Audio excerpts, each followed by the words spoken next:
All right. So the red light's on. So take a deep breath. You know, you can feel that pressure. Like, oh my gosh, I got to talk to this guy about crowdfunding. Oh, feel how intense it is.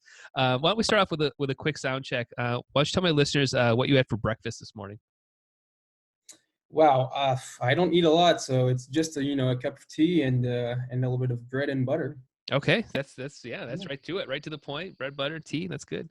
Awesome. Well, I think we're sounding good. We can probably jump right into it here. So, why don't you tell my listeners what you're currently raising money for over on Kickstarter? Right, so we're raising money for a smart ring, which I'm wearing right here. So it's a tiny device that will track your activities, your sleep, overall wellness. We wake you up with vibrations. We alert you by vibrations. We have outer shell for changing your style quickly.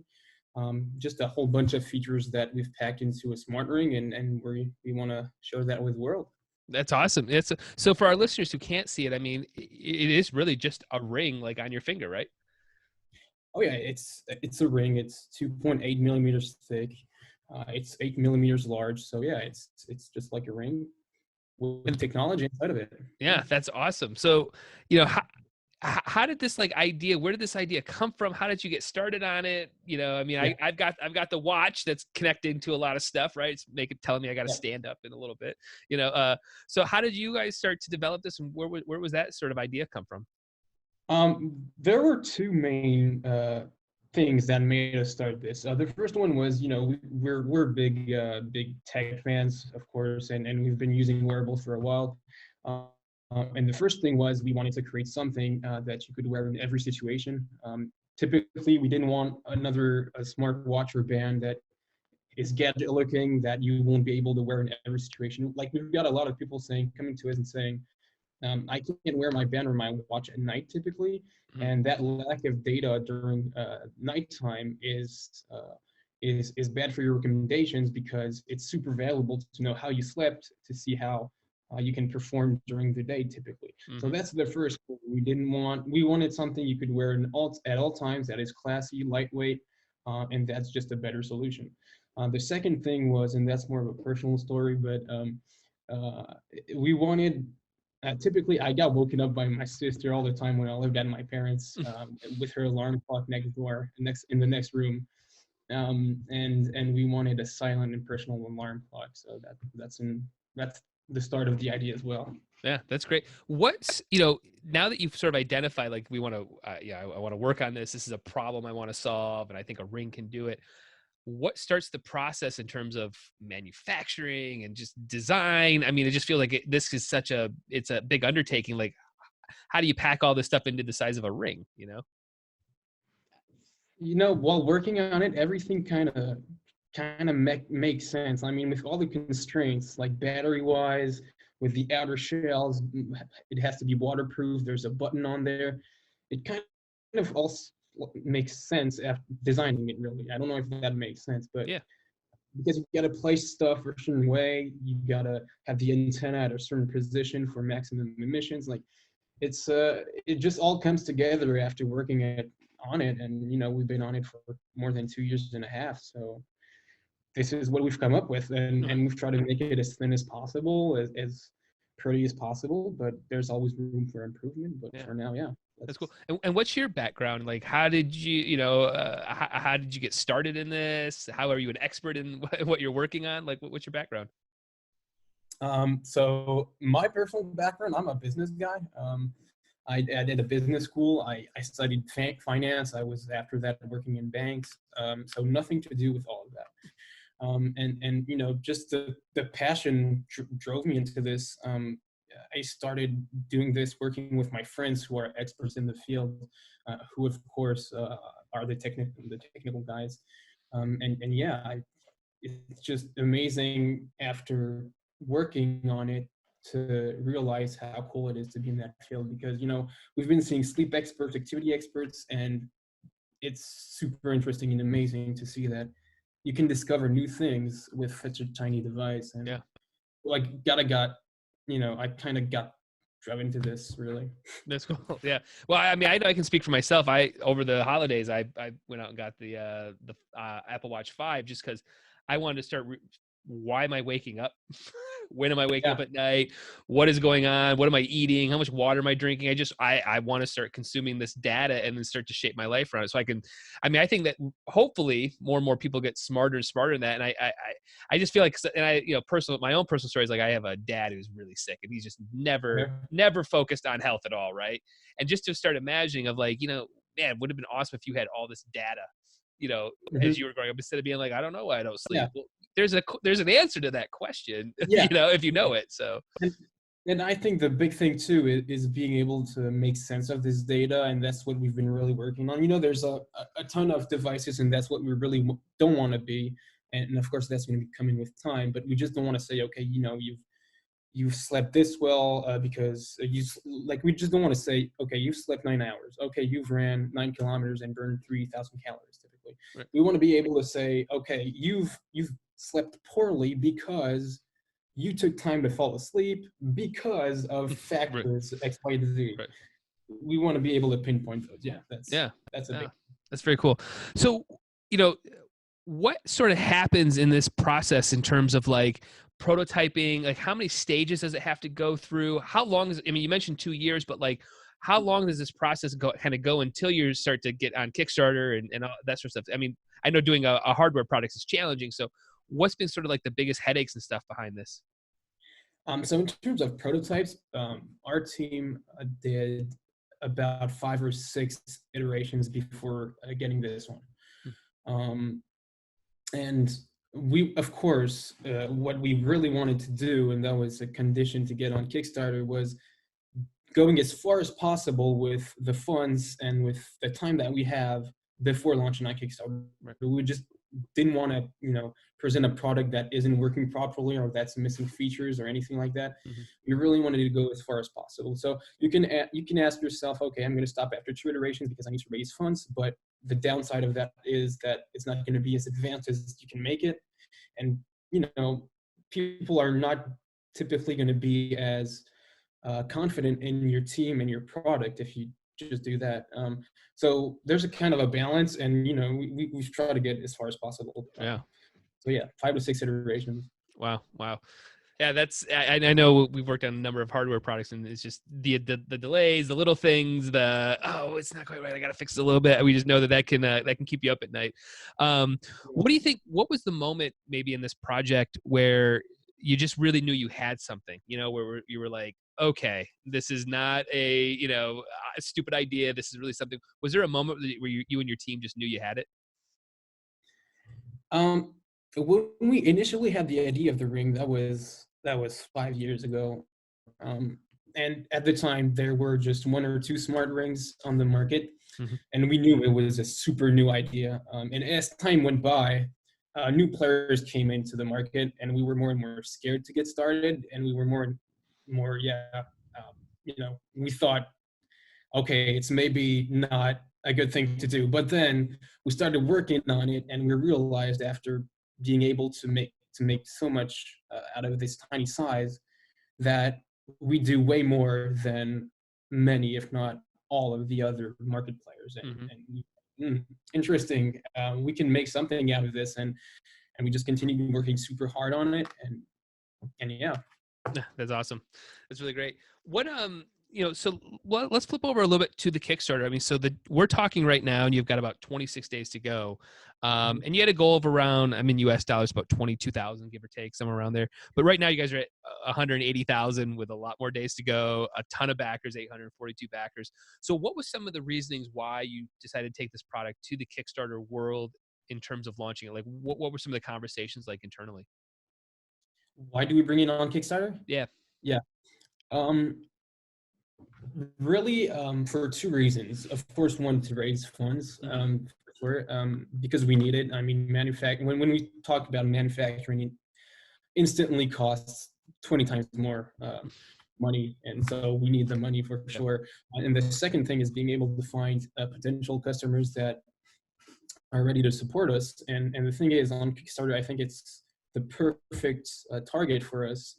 People who like technology, discovering new tech, and being able to support a new company. And it was really what we needed. People to put faith, a little bit of faith in us, and a little bit of money, and being able to give recommendations on the product when they receive it. And so we have a group, which we're going to be inviting all of our backers, and they're going to be giving their opinion on the product, what can go, what you can do, recommendations, how to make it better in this or that Yeah, that's field. great. That's what we needed, and that's why we're on Kickstarter. Yeah, yeah, that's very, very cool.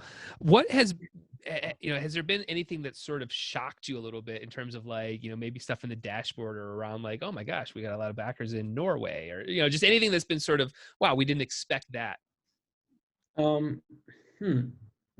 There's a couple things. The first thing, we didn't really expect so many Americans to back our project. We knew that North America would be the biggest market for this kind of product, but it's more than half of our backers. Mm. So we're really focusing and putting our efforts on the USA and in Canada. That's the first thing I'd say. What else? I didn't expect the first day to be so intense and then kind of flatten out. I knew it would, kind of plateau at one Right. point, but so fast. Like the difference between the first day and the rest of the campaign is just a huge difference. Right. I wasn't expecting that either. Yeah. Well, what did you do? I guess in a lot of people when they come to me and they're like, "Well, we're ready to launch in tomorrow." It's like, whoa, whoa, whoa. What did you guys do to make sure that you had a big first day? What was some of the things you guys did just to make sure that you came out of the gate strong? All right. So the story here is that we took about 7 months to prepare the Kickstarter. Mhm. For one reason, the reason was we delayed all the time to start the Kickstarter. Yeah. Initially, we wanted to start in April of 2019. Hmm. And because we were so dedicated to make the product even better, and because we knew that we needed to start the social pages going and kind of get followers before the start, we couldn't start in April. Like if you didn't start and didn't do anything 1 month before your planned launch date, it won't go, I think, as well as Yes. Yes, you're preaching to the choir. I know, but it's good. This is why we do the podcast. I always want to point to other success stories. Like, see, they Yeah. said the same thing I said. Yeah. Yeah. So we took about 7 months to prepare the Kickstarter. Not full time, but almost, especially the 2 last months. And so, yeah, just, being able to create a community. I know that's kind of a thing everybody says, and it's not very tangible. Like, you can't really know what that means, but just having the socials out, posting blog posts, posting pictures, doing photo shoots with even a prototype, and then get started from there. That's the first thing, really. Yeah. And then, targeting groups of people who might be interested, media, all that Right, stuff. right. What because you're hardware and software, right? So how do you sort of develop enough time to be dedicated to both, right? Because you want the software to be perfect, you want the hardware to be perfect, and already what I just described there is a lot of work, right? So like, how do Yeah. you sort of find balance and make sure that you're putting enough effort, especially when you're stretched thin as a young team or a young product? How do you find balance into making sure that both those avenues are being put together Yeah. correctly?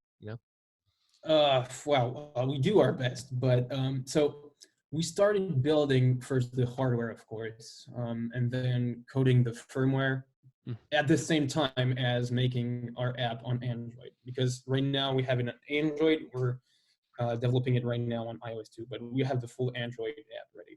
So it was really, first of all, picking all the hardware components, being able to do the PCB as we wanted. That takes a whole lot of time. All the iterations of PCB, testing every component, doing all the tests with that. That's the first thing, and then making sure that the firmware works, that all the components do what they're supposed to do, and then being able to connect that with the app and making these features work. I don't know if there's a balance. It's kind of chaos, honestly, but Yeah. but I think we just do it all at the same time. And tests, and it's a lot of back and forth between Right. our team. Yeah. That's cool. Yeah. Yeah, I know it's a lot of work. I know it's a lot of work. Talk me through a little bit on how you guys thought of and structured maybe the rewards for a campaign. Again, this is something that we have a lot of conversation around. But how did you guys sort of think about, hey, we think somebody's going to buy 1, 2 of these? How did you sort of think about this? So we got advised too with our partners who work with us on the campaign. And I think the main thing that came out that was kind of surprising for me is not getting a lot of rewards on your page. You want to be able to just offer 3 to 4 rewards max, because from experience, not mine, but the people working with us, the big rewards, the 10-pack rings, Right, warmer. right. I need one for every finger. Yeah, that's Yeah, not that's not useful, and people don't buy those, and it's just a mess on your page if you have 10,000 rewards yeah. on the right of the page. So first thing is kind of making a clean rewards list, 2 to 3, Hmm. and we knew that people wanted a dual pack for their spouse or siblings or whatever. Right. So we have a dual pack, and then I think it depends on your product. Typically, we have, as I told you, we have outer shells. So you just take it off, and you can change the color, the material, or whatever of your ring. Hmm. And so here is an add-on, really. And so what we did was making rewards with more or less outer shells. So Right. that Right. was. So I think it depends on the product as well. Yeah. Yeah. That's smart. That's smart. Um, so with this campaign, I mean, we got, what did I say, 20 some odd days, 26 days ago. When people are hearing this, you're probably about 20 days ago or so. And after that, the money starts to drop in the, in the accounts. But what starts happening for you guys to get these to backers? So I mean, we try to go as fast as possible, and I think it's something that you need to think about before the campaign, during the campaign, and of course after. So we're already, we've been in talks with our manufacturer for a month now. So we're ready on that end, and right when the Kickstarter ends and we get the funds, we get started with them, and we get started with our partners too, who we're working with for algorithms, for sleep data, and all that stuff. And we have a whole bunch. We've built a whole ecosystem because, as I said, we've delayed the Kickstarter so much. Now we kind of know the ecosystem. We have people we already work with, and everything is just press play on all of these buttons, and yeah, just go as fast as possible without neglecting quality or quality tests and all that stuff. Right. um, and doing what we've planned to do for now so long. Yeah, that's great. Now, with a product like this, are there certain like requirements that you have to do because you are handling in health and stuff? Like, is there?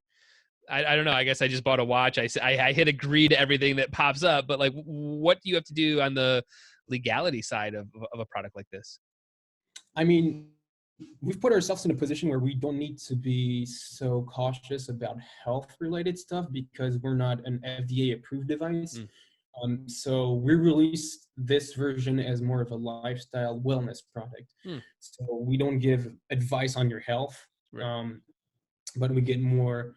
It's more recommendations based on our data, which doesn't need all that approving. Oh, Um, interesting. so it's more simple for us. We need Yeah, more, and I bet.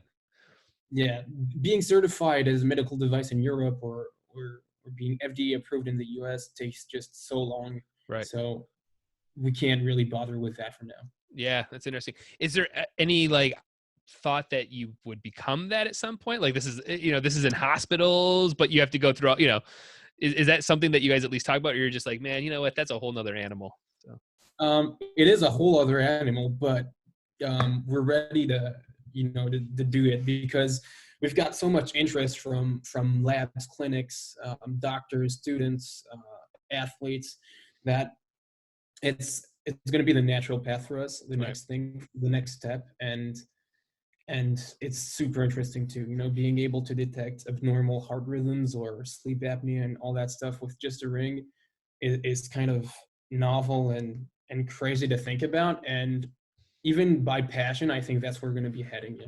Yeah. Yeah. That's interesting. What's sort of keeping you and your team up at night right now? What's the big pressure?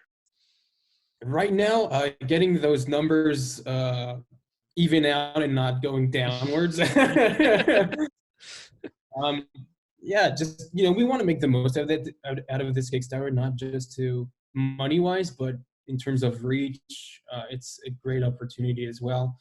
And we really want to make the most out of it. We want media to talk about us. We want all that stuff to happen. So Hmm. every morning we try to come with new ways to contact people to, get the word out. So Yeah. yeah, that's what's keeping us up So, at night. so this next question, I was thinking maybe more of a location, but like, what's the entrepreneur? Well, actually, back up. You guys are located in are you in Paris right now, France? Yeah, Most is that where the team is? Most of the team right now. yeah. So what's like the startup entrepreneur scene like where you are right now? Is it supportive? Is there grant programs? Is there a lot of resources for you, or are you a little bit on an island? We're super lucky in France, and I think it's been more of a recent trend here compared to the USA typically. But all of Europe really. I think I could speak for all of Europe, but more so France. I mean, I don't know if you've been to CES, but France represents CES so much. Like what we call the French Tech, all the French startup nation. They had like a whole part, probably the biggest part of CES on the Wow. first floor for startups, and we're super lucky. And so we're also very lucky, and me personally, because the government can help you too through different programs, finance through projects if they like it, if it goes into a certain category they want to see go upwards, and so we've been a part of that. We've won different contests too for wellness applications and new domains. So yeah, we're super lucky. It's super supportive. There's more and more startups every day. It's kind of crazy. It's so many startups. You can't really keep up with it, but yeah, and it's just growing every day. So we're super lucky. Yeah, that's great. Interesting. Yeah, I haven't talked to many people in France about the startup community. That's why I was asking, because Yeah, it's always intriguing to me what's going on in other countries, and where there's a lot of success. Where startups are being groomed to some degree, or they're giving yeah. chances to succeed. Like there is an opportunity there. So that's awesome. So what does like the next year look like for this product? I mean, outside of obviously finishing the Kickstarter, delivering those, but what does the next year look like? In terms of product evolution, or Yeah, just for us? just in general. I mean, is it, multiple products, trying to launch another one, just working on this, version 2.0? What does it look like? Um, yeah. So no, we don't want to work on a version 2.0. We want to max out the capability of this one first. Mhm. And we have a lot to do with this one alone. We've tried to pack as much hardware as possible and electronics inside of this ring, so that we're able to um, update the firmware and the app as much as possible to have new features out for our already backers, so that they get the most out of it. We really don't want to make something that's going to be thrown away in just one year. Yeah. Um, so yeah, what is going to be looking like? Going to mass production, building the iOS app and doing the best as we can do on that end. And a big part of our work is going to be working on our data. So we already have very powerful algorithms for sleep detection. We need to work a lot on activity and all that. So we're going to be partnering up with some labs who already have some data sets, and we're going to be testing it out, doing more beta testing before delivering. So yeah, we're going to be doing a lot of trials and trying to get that accuracy as high as possible, that against clinical products, and that's going to be a challenging part, but that's what Yeah. we're going to be. That's great. And how about, we kind of touched on it a little bit, but like, what's like the 5-year vision? If you had it on a whiteboard, we want to be here in 5 years. Is it multiple products? Is it a whole lifestyle brand? Is it just more in data? Like, what do you guys see in 5 years? um I think it's going to be rings. We're not going to do other products. We're going to stay on ring. But we have a bunch of ideas for whether it's only feature wise, so software, but hardware too. We have a bunch of ideas, and what's great with Kickstarter is that you get a lot of feedback, and we send out a survey after you back us on your messages on Kickstarter, and we asked for what are you looking for in the ring, what we can be done better, and people just give us a bunch of ideas about how what to integrate next, what to do next. So it's almost as if they're building the next ring for us. Right. Um, so yeah, we have ton of idea, GPS rings, NFC payment rings, all, we want to do it all in the Right. next version. But yeah, for now we're concentrating on this, but we Yeah. have a bunch of ideas. Yeah, you always got to dream. Got to dream about what's going on way down the road here. Well, that's great. Well, where can people dive in and find out more information outside of the Kickstarter? How can they get in your guys' universe? Wow. Of course, on our Kickstarter page, there's most of the information you'd be looking for. We have a website with a lot of resources. It's www.circular.xyz, and then our socials, of course. We have videos on YouTube. So yeah, that's Cool. most of it. Awesome. Well, I appreciate you taking time out of your day. I know running a Kickstarter is there's a lot going on. So Yeah. finding 30 minutes, we're appreciative. Sure. I know my listeners will be appreciative because this is one of the best products I've seen on Kickstarter. I think this is exactly what Wow. Kickstarter is made for. When I looked at it, I was like, this is a no-brainer. I see why you guys are having monstrous success. So I encourage everybody to go out, check it out right now on Kickstarter. I'll have all the links in the show notes. If you're just listening to this online or listening to your car, so you can go back and find it. But Maury, I appreciate you taking time out of your day, man. Thanks so much. Thank you. Yeah, it's a great time, man. Thanks so much. Have a good one.